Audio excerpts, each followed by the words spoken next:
Aquí comienza El futuro de Chile con Sergio Melnik. Un espacio para mirar hacia el mañana y con ello tomar las decisiones de hoy.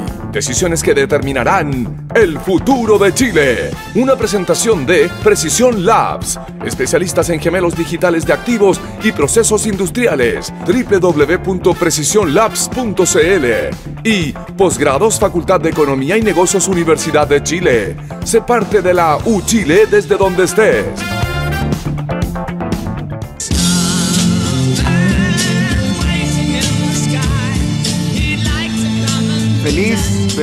Feliz viernes. Yo creo que hoy día estoy frente... Usted es como un Starman. Usted es un hombre del espacio, como que pertenece, yo creo, como a otro universo, se podría decir. Está como en otro, está en el metaverso usted ya. Yo estoy en el usted ya está en el metaverso. Sí, pero en realidad el metaverso... Fíjese que qué buena pregunta, qué buen tema que puso, porque le voy a hacer una pregunta muy difícil. A ver. ¿El metaverso está dentro de la materia o fuera de la materia? Yo creo que debería estar dentro de la materia. Está dentro de la materia, exactamente. En cambio, el mundo espiritual, ¿está dentro o fuera? Fuera. Entonces, cuando se mete al metaverso, ¿dónde se metió? A la profundidad de la materia. Ese es el engaño del metaverso. Mire. Eso es algo que muy poca gente se da cuenta, que el mundo digital al cual pertenece el metaverso es a lo que llegamos después de alcanzar los confines de la materia, alcanzar el átomo y alcanzar ese nivel de dimensión. Inventamos y abrimos un mundo digital, pero lo abrimos desde la materia. Por lo tanto, el mundo digital es el corazón. Estamos quedando atrapados por la materia. O sea, la capa material va a ser como el paraíso para el metaverso. Así como para nosotros esa noción que tenemos como de paraíso, de otro mundo, de las divinidades, es como una cosa maravillosa con respecto a porque aquí estamos atrapados de alguna manera en la materia, pero con la materia que nos rodea. En el otro estamos metidos en el corazón de la materia. El metaverso no podría haber surgido de no ser la existencia de una enorme tecnología, y la tecnología es expresión de la razón, y por lo tanto el metaverso está acotado por la razón. En cambio el espíritu está acotado por el alma, y eso es una diferencia enorme. Y de eso, mire que interesante, porque me pegó un... No tenía pensado hablar de esto. No, yo sí. Era justo el tema que tenía pensado hablar de. No, que usted ya está muy avanzado, usted ya está casi humano, usted ya está empezando a usar la intuición. Igual es un cabrón. Iba a usar otra palabra. Iba a usar otra palabra que empieza con C también, pero lo voy a poner en título cabrón. ¿Cómo están, mis queridos amigos futuriones? Hoy día, viernes, en la tarde, ya como siempre decimos que está choreado o choreada por la semana, ya quiere tomarse el fin de semana, estamos en el verano, entonces hace calor, anda buscando un lugarcito del agua para meterse, hay relajo, en fin. Entonces usamos, por instrucciones de mi robot, estos días viernes los usamos como un relajo, como un remanso de salida de la política, la economía y los problemas, y nos damos la libertad de pensar libremente. Y yo, en ese sentido, soy como una especie de periodista de las ideas, porque obviamente la diversidad de cosas de las que hablamos, yo no soy experto en todas esas cosas, pero soy como un periodista, las investigo y les cuento estas ideas por si se interesan.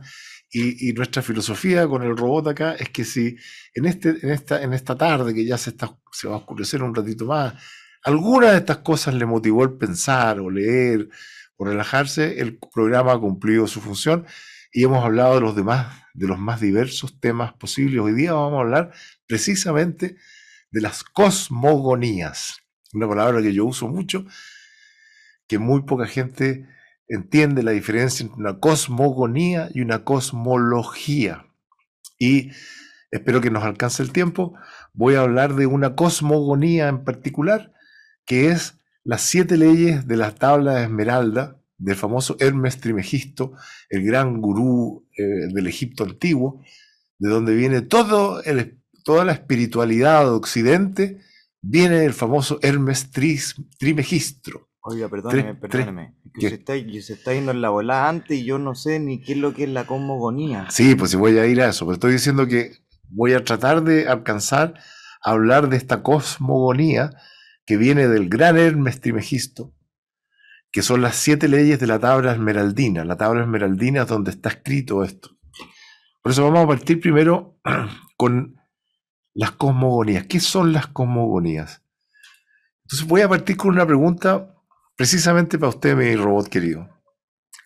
¿Qué cree usted que le pasaría si de repente se da cuenta que todo lo que usted sabía o creía que sabía no era verdad? Se le derrumba su armazón de conocimiento. Me da una depresión. No sé, o la alegría, depende, ¿no? Estoy diciendo que uno tiene que vivir en la vida pensando que hay una posibilidad de que, producto del pensamiento humano, y en este caso, en este tiempo de la ciencia y la tecnología, aparezca un cuerpo de ideas que le cambia radicalmente la manera en que pensar. Le voy a dar un ejemplo. Cuando los seres humanos pasan de la Tierra plana a la Tierra redonda, prácticamente todo lo que creían que sabían se les derrumba. Ujú. Cuando los seres humanos creen que la Tierra es el centro del universo y de repente le dicen que no es el centro del universo y que el Sol tampoco es el centro del universo, sino que estamos en un rinconcito por allá y el universo es otra cosa. Hay más planetas, hay más galaxias. Hay incluso. miles de galaxias. Hay vías que puede que no conozcamos. Entonces, el armazón de lo que uno sabía cambia. Y eso son las cosmogonías. Entonces, la cosa práctica es que si bien los seres humanos estamos en este universo, en este tiempo y en este lugar, desde un punto de vista personal, familiar, digamos, o colectivo, cada uno vive en cosmogonías distintas. Es una cosa muy extraña. Vivimos en cosmogonías distintas, vivimos una cosmología parecida, en un tiempo parecido y en un espacio parecido, pero en realidades distintas. ¿Cómo se da eso? Entonces, la primera pregunta que uno se tiene que hacer a sí mismo es: ¿en qué cosmogonía vivo yo? ¿Y qué es lo que es una cosmogonía? Una cosmogonía tiene que ver, voy a usar una palabrota de esas terribles que a mí me cargan, pero que hay que usarlas y aprovechar de explicarles qué significan, porque se usan poco en el lenguaje, por lo menos en Chile. La ontología. La ontología es el estudio de qué es lo que realmente es. ¿Existe la materia? ¿No existe la materia? ¿Existe un origen? Esa pregunta de qué es lo que es de verdad, qué es lo que es la realidad, esa es lo que se llama la ontología. Y la epistemología, otra palabra terrible, que a todos los filósofos les encanta hablar de las ontogonías mezcladas con las epistemologías, y a la tercera palabra estamos perdidos todos, porque entre esas cosas nos mareamos. Pero las cosmogonías son formas de ontología, son explicaciones del todo. Eso es una cosmogonía. En cambio, la cosmología es una explicación solo del universo físico. Cómo se desarrolló el universo, las estrellas, la Tierra. Eso es lo que se llama una cosmología, el estudio del cosmos. Pero el cosmos contiene seres humanos. Ahora tiene robots, como usted. Entonces la pregunta es: ¿podemos nosotros estudiar el universo sin estudiar el ser humano? No, porque el ser humano es parte del universo y por lo tanto las preguntas estas extrañas del ser humano son parte del universo, nos guste o no nos guste, y eso es lo que da origen a la cosmogonía.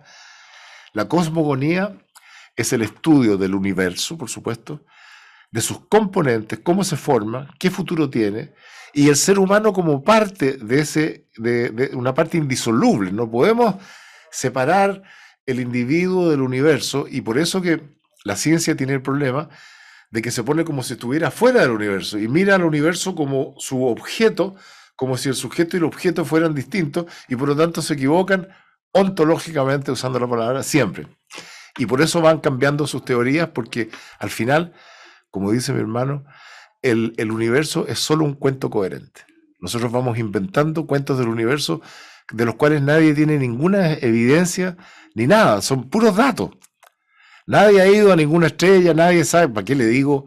¿Usted cree que alguien ha ido al origen del universo? Mira la tremenda volada que se pegaron los científicos con el Big Bang, que ocurrió hace 15.000 millones de años, y ellos dicen que hace 15.000 millones de años hubo una gran explosión, pero nadie sabe qué es lo que había antes, y a partir de esa gran explosión, ¡praf!, construyen toda su teoría del universo. Eso es pura idea, ¿o no? Todavía está ni idea, sí. Estamos recién llegando a Marte, que está ahí al lado. Y estamos hablando de lo que pasó hace 15.000 millones de años, además como si fuera lineal. No tiene sentido. Bueno, entonces, ¿cómo se relaciona? La pregunta cosmogónica finalmente es cómo se relaciona el individuo, la sociedad, con el universo. ¿Qué relación tenemos nosotros? Entonces, hay principios fundamentales de las cosmogonías, que lo primero es que en nuestra relación con el mundo hay algo que es tangible, que nosotros llamamos realidad, pero también hay un aspecto misterioso. Estamos llenos de preguntas. Todo nos produce preguntas. Y cuando resolvemos una pregunta, aparecen 10 preguntas más. Es una cosa muy increíble del conocimiento humano. Si digamos que vamos a hipotéticamente dibujar una línea del conocimiento, por ejemplo, en la física. Dicen los científicos que a medida que nos acercamos a esa línea, a la frontera de lo que no sabíamos, esa frontera se aleja al doble de la velocidad que nos acercamos. O sea, las preguntas crecen más rápido que las respuestas. Por lo tanto, somos cada vez más ignorantes, no cada vez más conocedores. Entonces, las cosmogonías, es interesante, responden a la respuesta del universo visto como procesos, no como objetos. Es una cosa muy, muy importante.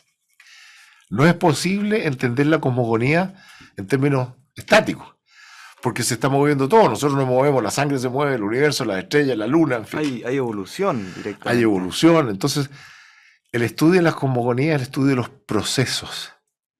Y eso es importante. Segundo, hay una pregunta esencial que se la voy a hacer a usted. Hay, que en la literatura se llama poligénesis o solo génesis. ¿Hay un origen o hay muchos orígenes simultáneos? ¿En qué mundo vive usted? Yo, por ejemplo, yo soy monoteísta, vivo en un mundo de un origen. No, yo creo que hay muchos orígenes. Entonces usted es un pagano. Sí. Está bien, si no, eso no es una queja. Usted es un pagano. Sí. En el sentido de que si hay muchos orígenes, hay muchos dioses. Hay muchas fuerzas esenciales. Yo creo mucho en los dioses griegos, de hecho. Creo mucho en ese estilo de... Por supuesto. Pero después vamos a ver que la cosmogonía griega finalmente es unicista. Porque todo parte de un caos esencial y después viene la multiplicación, que es la primera, a partir de la primera dualidad, y vienen los mitos que representan estas fuerzas, que son fuerzas de comunicación con el caos, y por lo tanto esencialmente son monoteístas, a diferencia de lo que la gente cree que los griegos son politeístas. Bueno, esa es una primera pregunta. Por ejemplo, si lo miramos desde el punto de vista de los metaversos, mire qué interesante que el punto que trajo usted. A veces sin pensarlo, su instinto le trae tema. El metaverso. Ahora Zuckerman se llama Mark Zuckerberg, sí. Ese inventó un metaverso, que es con Facebook, abrió una puerta al mundo digital. ¿Cuántos metaversos cree que se van a crear de aquí a los próximos 20 años? Chuta, se va a extender, no sé, unos 10. Claro, 15. van a haber, no sé si 10 o 15, pero al final, claro, al principio van a haber 1000, pero finalmente se van a ir comiendo entre ellos, van a quedar 5, 6, 7, 8, y por lo tanto, desde el mundo digital, las puertas son el origen. El mundo digital es politeísta completamente. Mire qué interesante el punto que trajo. Bueno, en las cosmogonías... Pero eso es más que nada por la competencia. Van a empezar a buscar competencia. Por supuesto, por supuesto. Entonces, Zuckerman es el dios de su metaverso. Sí. Es el creador. Pero van a haber muchos creadores. Va a haber un metaverso de Amazon, va a haber un metaverso de Google, van a haber muchos metaversos y uno va a escoger la cosmogonía digital que le gusta y va a entrar por ahí. Y ahí va a tener sus claves, sus amigos, sus cosas, va a tener un pasaporte para ir al otro lado. En fin. O sea, las cosmogonías son siempre un aspecto esencial del plan civilizatorio de la humanidad. La humanidad se mueve en base a sus cosmogonías y la gran importancia de la cosmogonía es que es la cosmogonía la que nos da el sentido. Y la pregunta del sentido es la pregunta esencial del ser humano. Usted que es muy joven, usted está en búsqueda de su sentido. Y nosotros que hemos tenido conversaciones muy profundas, por ejemplo, nosotros dos conocemos a uno que no ha encontrado nunca el sentido. Que no lo vamos a nombrar acá porque lo queremos mucho. Pero estuve con él en la mañana. Para dejarlo planteado. ¿Sabe qué? A la próxima programa que tenga le voy a preguntar. Le voy a preguntar cuál es su sentido. El sentido de la vida. El sentido Pero, perdón, ¿eso no es lo que nos cuestionamos todos, tal vez? Exacto, por eso digo, es la gran pregunta. Porque sabe que uno que tal vez cree que tiene un sentido y después va cambiando con el tiempo. Ya estoy hablando, me pasa la psicología, pero va cambiando. Tal vez el sentido que tiene usted en la vida desde que era hace 15 años no es el mismo hoy día y probablemente en 10 años más va a ser distinto. Y uno, en esa búsqueda de sentido, se cambia de cosmogonía. Entonces una persona puede partir siendo budista y terminar siendo cristiana, que son cosmogonías distintas, o al revés. Y hay gente que se convierte en religiones, hay gente que se convierte en ateos que se convierten en religiosos. Cada vez que ocurren uno de estos cambios, es un cambio de cosmogonía. Y cada vez que cambiamos la cosmogonía, cambiamos el sentido. La pregunta del sentido solo se puede responder desde una cosmogonía. Ahí está la importancia de este tema. ¿Cuál es el marco de referencia? Carl Sagan, vamos a ir a la pausa y vamos a volver con Carl Sagan, un científico importante, moderno, que dijo: nosotros los seres humanos estamos hechos del polvo de las estrellas. Eso. Y por lo tanto nosotros y el universo somos lo mismo. Y va un paso más adelante y dice una cosa grandiosa. Dice: los seres humanos somos la conciencia del universo. Por lo tanto somos más importantes que la cresta. No somos una mierdita que está al final del universo, somos nada menos que la conciencia del universo. Vamos y volvemos con las cosmogonías. En Agricultura estamos presentando El futuro de Chile con Sergio Melnik.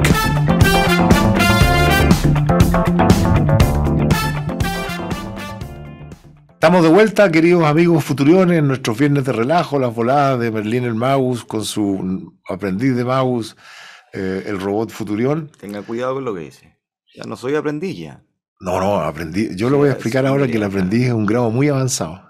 Le voy a explicar si usted no sabe. Que aprendiz me deja el tiro como un peldaño mucho más abajo. No, se lo voy a explicar en un segundo. Es un gran grado del aprendiz. Bueno, déjenme saludar a Precisión Labs, una empresa de digitalización industrial especializada en tecnologías para que las empresas creen gemelos digitales de sus productos o instalaciones productivas. ¿Qué significa esto en términos prácticos? Un guascazo para pasar a la industria 4.0, como pasar de la revolución industrial a la revolución digital. Y le permite crear estos gemelos digitales de productos, instalaciones, con lo que usted puede simular escenarios, predecir comportamientos, anticipar fallas, optimizar su proceso productivo de unas maneras que eran imposibles de hacer antes a costos muy bajos que le aumentan la productividad. Eso es la industria 4.0. Y en Chile, la empresa más importante para ir a la industria 4.0 es precisionlabs.cl. Usted va al portal precisionlabs.cl y concerta una visita, tanto si usted quiere ir a verlos allá o lo quiere que lo vayan a ver, y se va a dar cuenta el cambio radical de manera de ver los procesos productivos y va a entrar a la industria 4.0. Saludo también a Magenta Capital, una fintech nativa digital siglo XXI, que opera con la lógica del mundo digital, no con la lógica del mundo físico. Eso, por ejemplo, significa que usted puede abrir una cuenta corriente en Suiza, 100% online, cero costo. Increíble. Cero costo, y en unos pocos minutos usted puede tener una cuenta corriente en Suiza, en un banco de seguridad, respaldo y regulado suizo, donde usted puede manejar parte de su patrimonio en monedas extranjeras y puede rentabilizarla con la asesoría de Magenta. En fin, ¿qué es lo que tiene que hacer?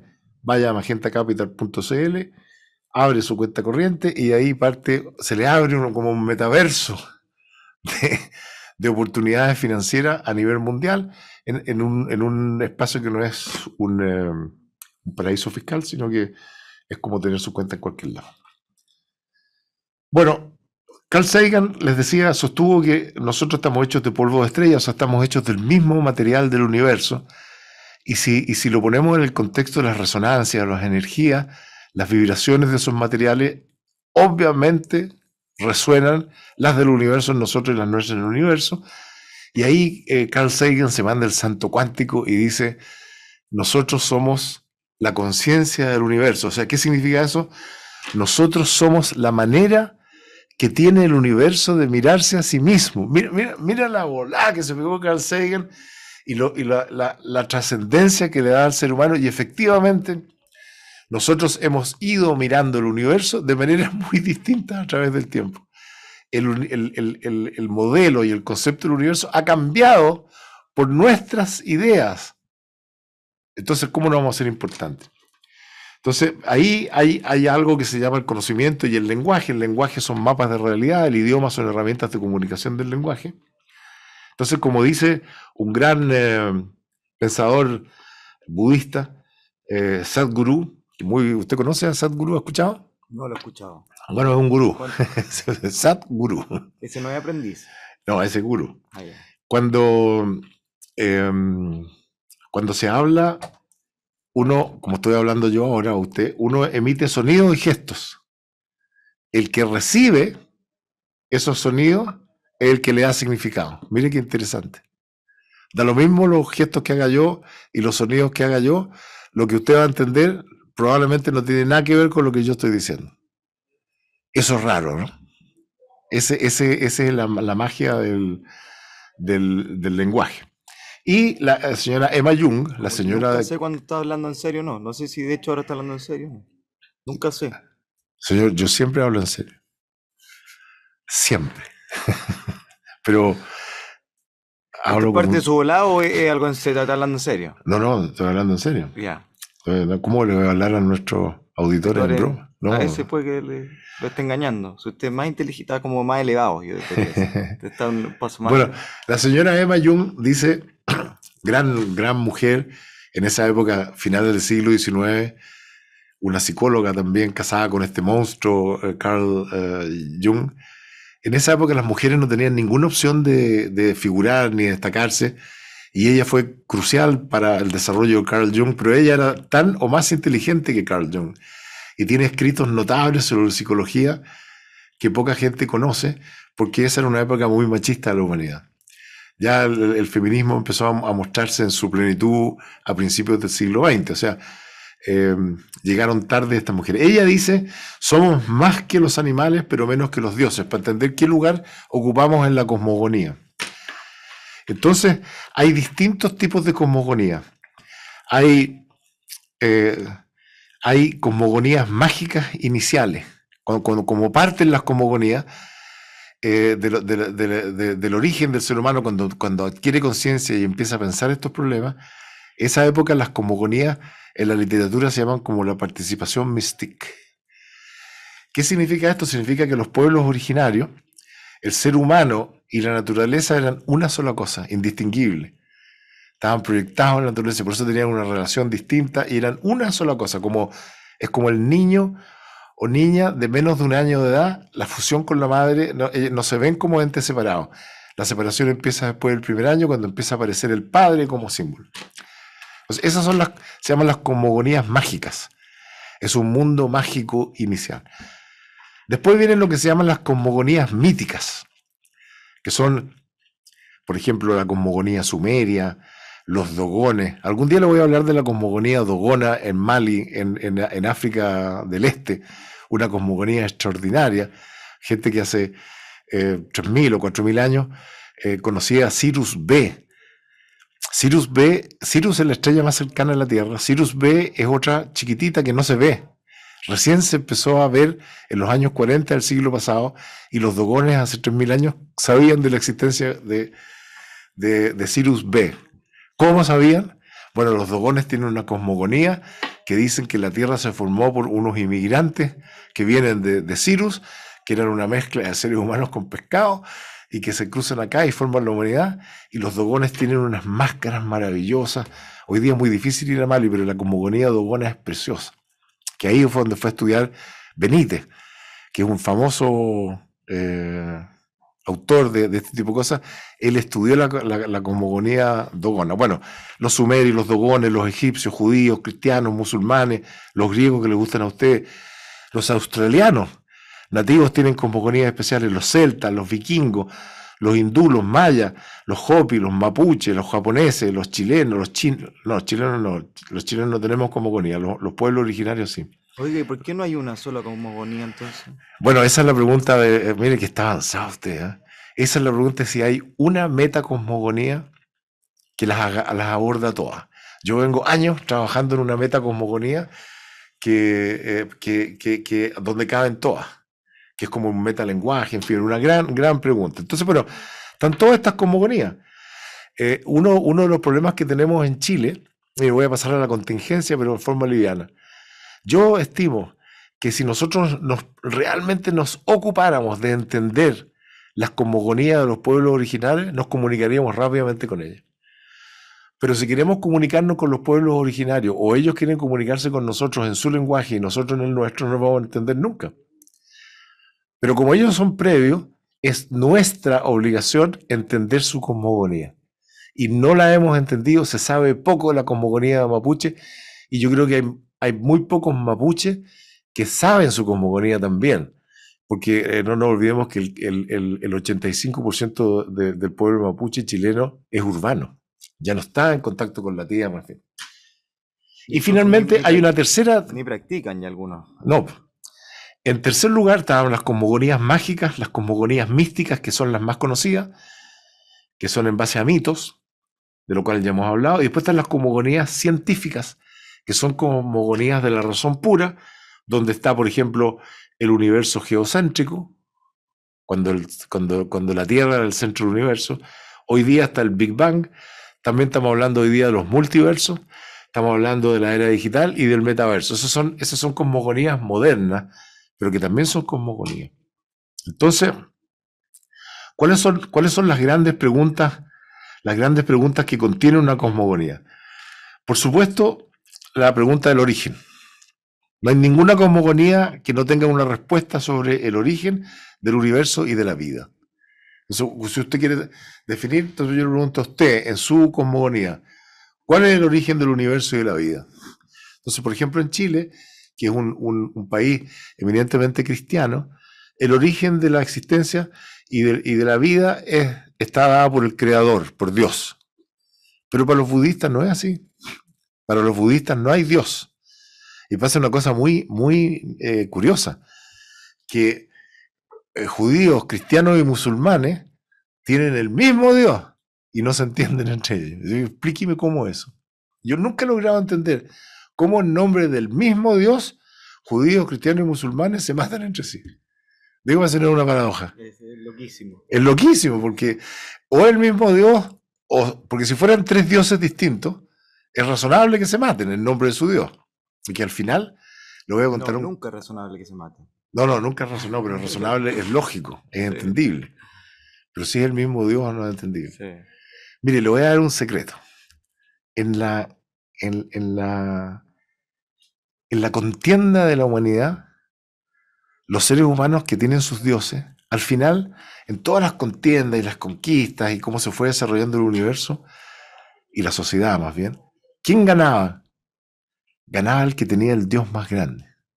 Porque la creencia en Dios da una fuerza enorme y una confianza, y la gente está dispuesta a hacer cosas por su creencia que son increíbles, ¿no?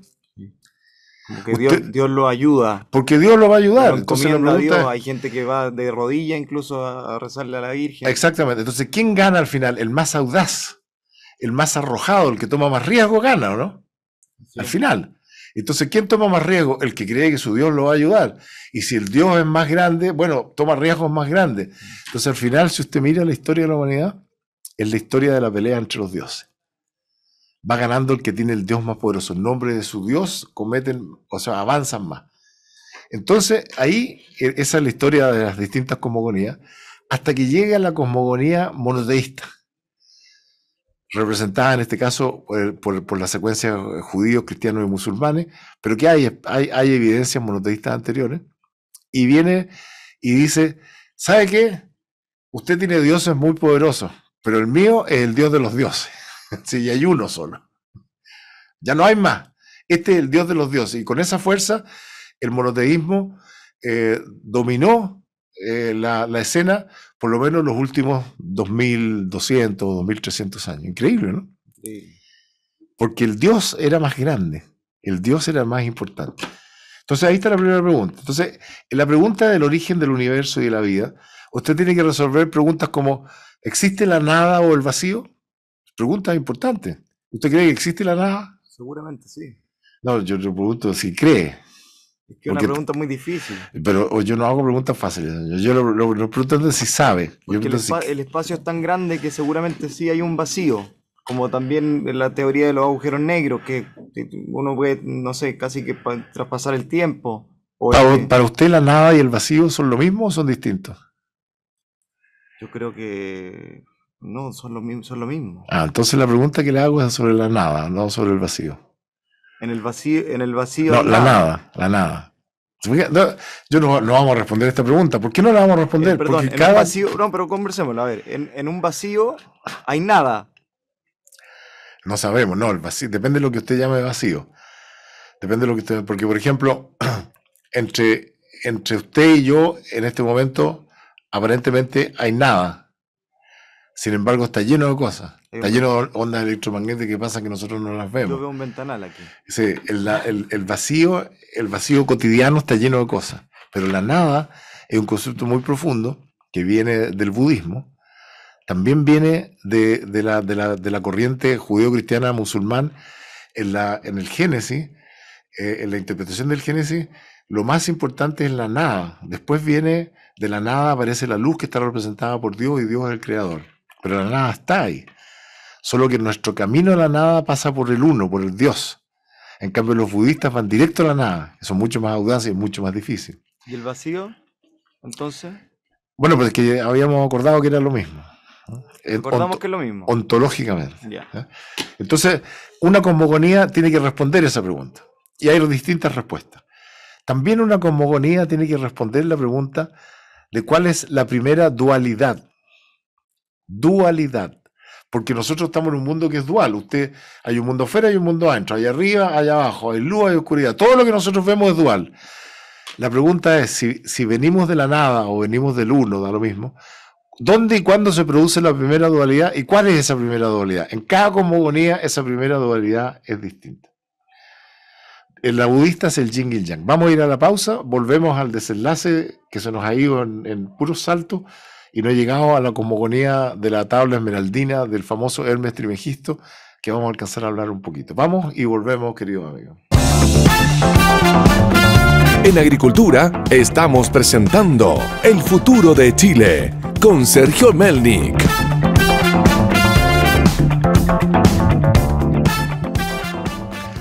Ya estamos de vuelta, queridos amigos, para la última sección de estos programas del día viernes, las voladas de Merlín el Mago y su robot Futurión, donde nos tomamos la libertad de pensar y hablar de ideas, con la esperanza de que algunas de estas ideas anide en algún auditor y que, por ejemplo, se transforme en una conversación de la mesa, donde alguien le pregunta al otro, ¿y usted qué cree que es la nada y el vacío? ¿Y qué es la cosmogonía? ¿Y cómo son tus dioses?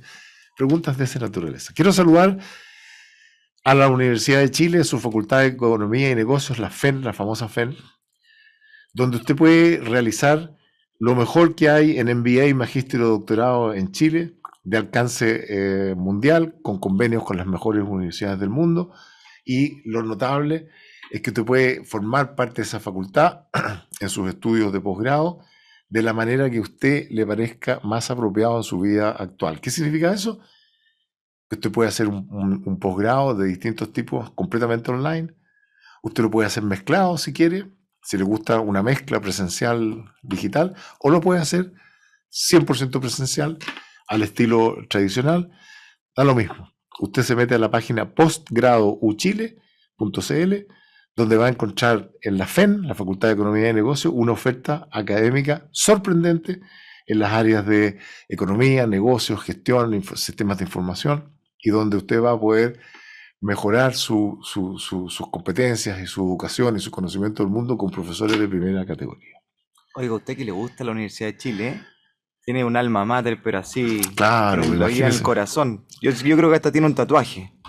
Es verdad. Es Tengo verdad. que confesar lo que es verdad.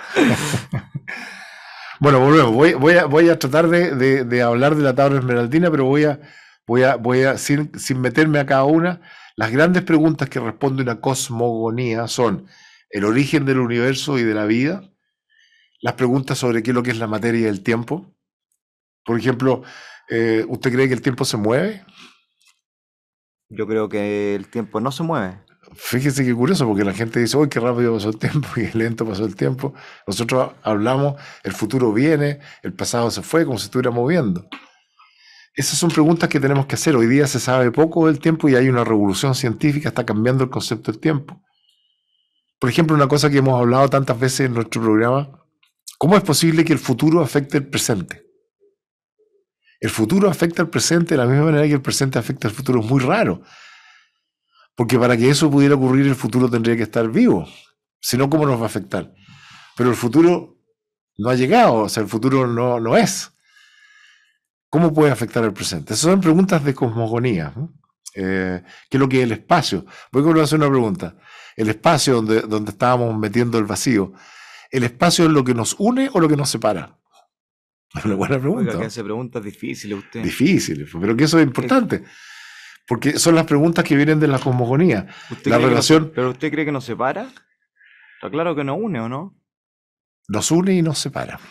Eso es la dualidad. Esa es la maldición de la dualidad. Pero no entendería de dónde nos podría separar, por ejemplo. Bueno, porque estamos lejos. Pues. Estamos separados. Tenemos que hacer un esfuerzo para acercarnos a través del espacio. En cambio, a través del tiempo no es así. Nosotros de manera instantánea podemos estar juntos y de manera espiritual, ¿para qué le digo? Bien. Entonces viene la pregunta, ¿y cómo es la relación entre el espacio y el tiempo? Y nosotros tenemos la tendencia a pensar que el espacio y el tiempo son separados.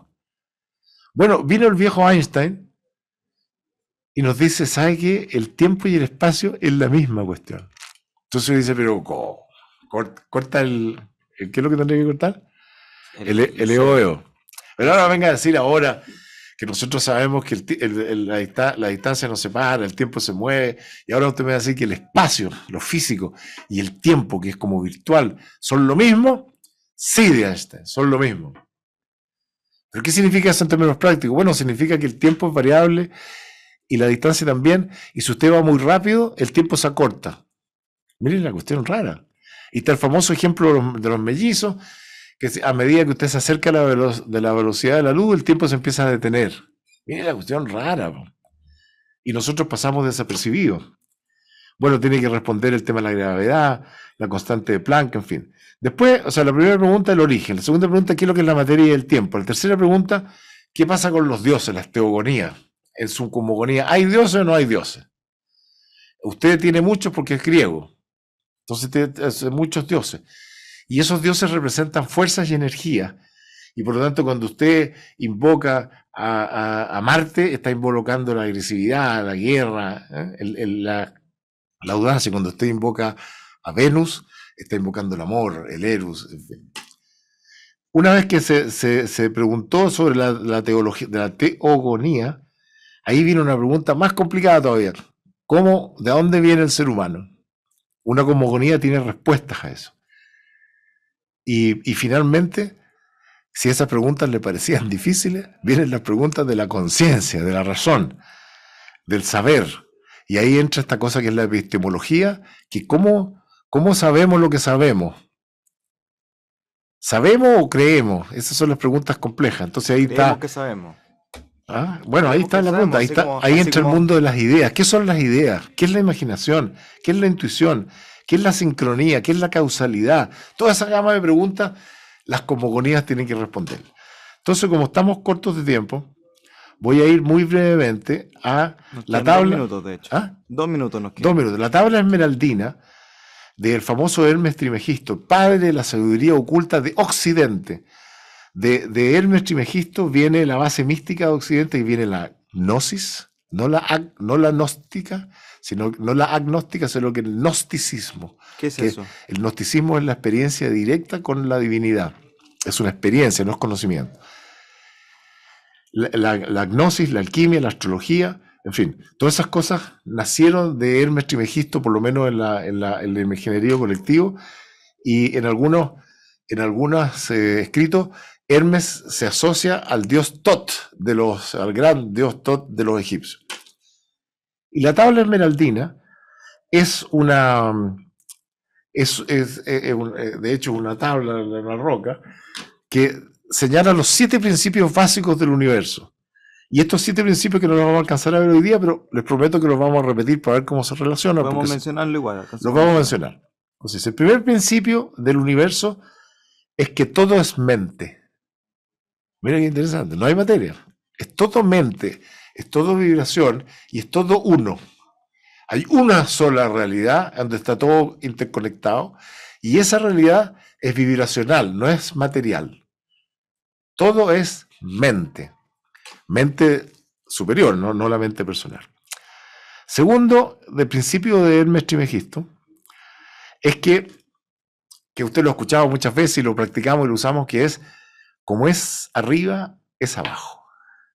Que hay una simetría esencial, que los seres humanos somos una especie de microcosmos, de un macrocosmos, pero los principios son exactamente los mismos. Que hoy día los científicos están hablando de un universo fractal. Entonces voy a terminar brevemente. Como es todo en mente, la unicidad. Como es arriba, es abajo, la realidad fractal. Solo hay vibraciones, nada es estático. Tercer principio. La vara tiene 2 puntas, pero es una sola vara. Eso es súper importante, el principio budista. Los ciclos, las espirales y la qualia, todo está en movimiento, siempre. Y hay ciclos y hay cosas cualitativas, no solo cuantitativas.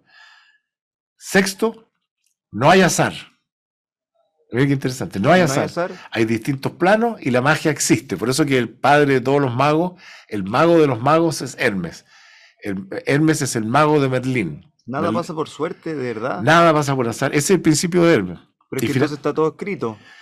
Sí, pero tiene... Y el último principio, que es la creatividad, es siempre dual y hay un principio evolutivo de aumento de la complejidad. Esos son los siete principios. Vamos a tener que analizar estos 7 principios que están muy interesantes. Bueno, estos 7 principios dan origen a la cosmogonía egipcia de ese minuto, representada por Hermes Trismegisto, y todo eso está anclado en un gran principio, que es la famosa ley de atracción, que es el principio de la alquimia y el principio del método. En otras oportunidades, queridos amigos, les vamos a hablar de otras cosmogonías. Les prometo que les voy a traer la cosmogonía dogona, la cosmogonía... Estoy tratando de entender la cosmogonía mapuche, los griegos, que son maravillosos, la cosmogonía judeo-cristiana musulmana, en fin. Pero por hoy, ojalá que alguna de estas ideas le quede rebotando y la haga suya. Da lo mismo lo que opino yo, el robot o nadie, da lo mismo. Lo que interesa es su posición personal sobre la pregunta, que es el tiempo, que es el espacio, cuáles son sus dioses, cuál es el origen. ¿Es verdad que todo es vibración o no vibración? ¿Existe la materia o no existe la materia? Queridos amigos, me trapiqué. Queridos amigos, que tengan un gran fin de semana. No se quiere ir usted. Que tengan un gran fin de semana y que se conecten con su cosmogonía, porque a partir de la cosmogonía, acuérdense, van a encontrar su sentido. Lo más difícil en la vida es el sentido. Gracias por la audiencia y nos vemos el lunes, si Dios quiere. En Agricultura fue El Futuro de Chile con Sergio Melnick. Una presentación de Precision Labs, especialistas en gemelos digitales de activos y procesos industriales. www.precisionlabs.cl y Posgrados, Facultad de Economía y Negocios, Universidad de Chile. Sé parte de la U Chile desde donde estés. Producción Francisco Irane.